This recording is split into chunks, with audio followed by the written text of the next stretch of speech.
Consolator optime, dulcis hospes animae, dulce refrigerio. In labore requiem.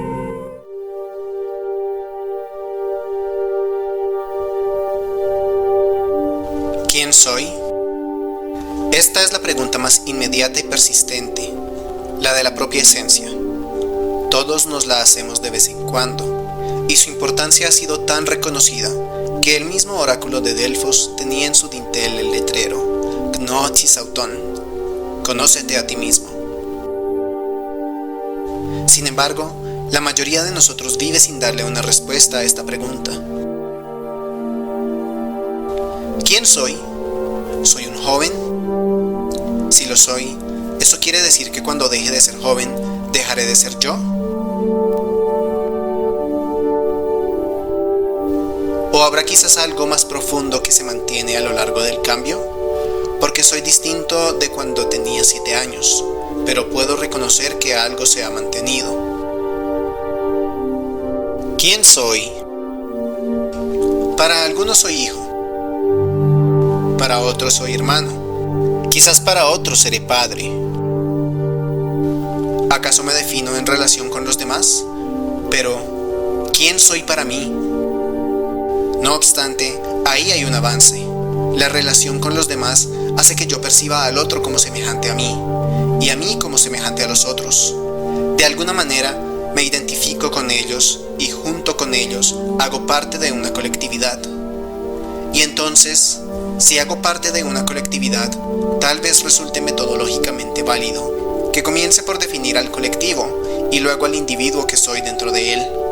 Empezar por lo general hasta llegar a lo particular. ¿Y quién soy desde lo general? Hay varios colectivos con los que puedo asociarme, pero el más general es que, independientemente de mi nacionalidad, de mi raza o de mi sexo, soy un individuo que pertenece a la especie humana. ¿Qué son los seres humanos?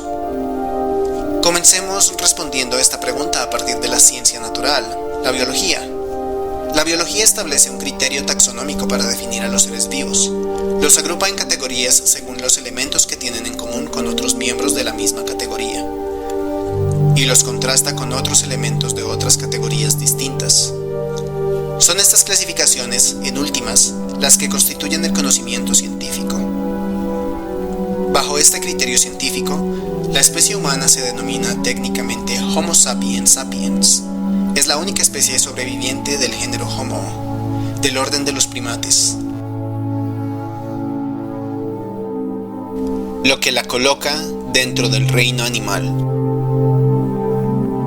Hay otros reinos, como el vegetal, el protista, el monera, etc. Todos estos reinos hacen parte de los seres vivos, que se diferencian de los seres inertes. Volviendo nuevamente a lo más general, para desde ahí comenzar a particularizar, el ser humano es un ser vivo. ¿Y qué significa que el ser humano sea un ser vivo? ¿Cuál es la diferencia entre una estrella y una célula? ¿Cuál es la diferencia entre una planta y una roca? ¿Cuál es la diferencia entre un pez y el agua en la que nada? ¿Qué hace que ciertos seres sean vivos y otros inertes?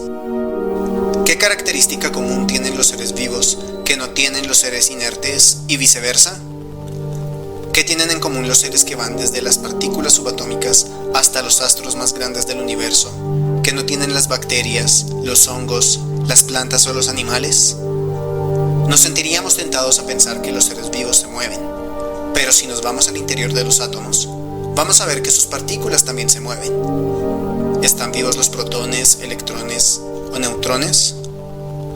Y si nos vamos a los cuerpos celestes como los planetas y las estrellas, vemos que éstas también se mueven, que rotan y bailan, unas en torno a otras. Entonces, ¿también están vivas? Esto no podría ser, porque hay una diferencia entre los seres vivos y los inertes.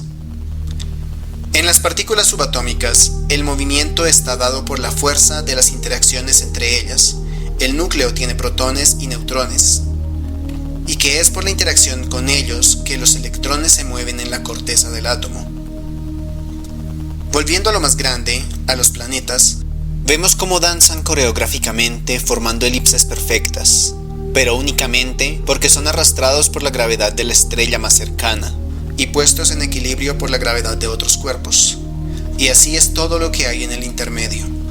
Una piedra que cae en la Tierra cae a casi 10 metros sobre segundo al cuadrado. El agua que corre en un río, la presión atmosférica que genera los vientos.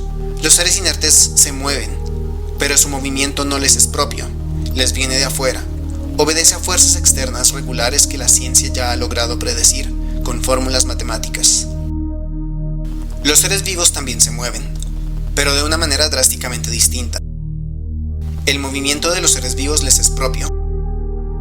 Desde la ósmosis celular, vemos que es la propia célula la que dispone su membrana para el paso de nutrientes que utilizará para su nutrición. Ya dentro de ella, la misma célula pondrá en movimiento sus organelos para digerir esos nutrientes, para producir energía y para reproducirse. El movimiento no le viene desde afuera, sino que le es propio.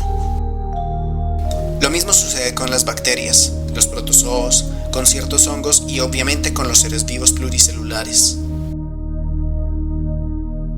Puede parecer que una planta no se mueva, o que a lo sumo sus hojas son mecidas por el viento, en un movimiento que le viene de afuera como en los seres inertes. Pero es la propia planta la que tiene procesos muy complejos de fotosíntesis, de nutrición. Hay movimiento en el xilema y en el floema, y de por sí el solo crecimiento ya es un movimiento. Es con estas observaciones que podemos definir que un ser vivo es aquel que está dotado de movimiento propio, mientras que un ser inerte es aquel cuyo movimiento le viene de afuera.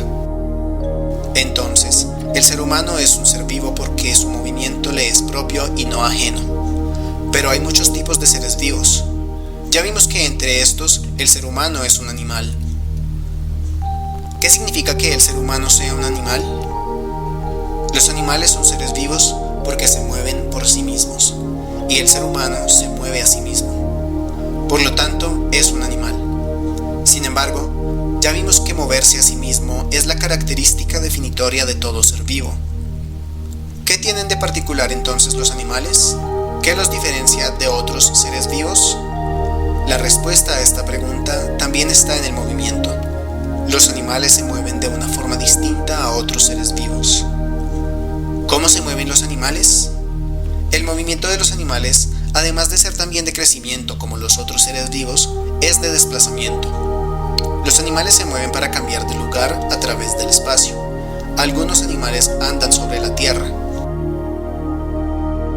Otros nadan en el agua y otros vuelan.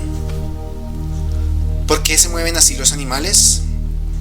Los animales son heterótrofos, es decir, que no producen su propio alimento, como sí lo hacen las plantas, y algunas bacterias que son autótrofos. Y ya que los animales no producen su propio alimento, deben salir a buscarlo. De esta forma, los animales se mueven para cumplir una cuota de supervivencia. Además de alimentarse, también lo hacen para reproducirse, para defenderse, etc. El ser humano cumple con estas características. Además de crecer, también se desplaza por el espacio.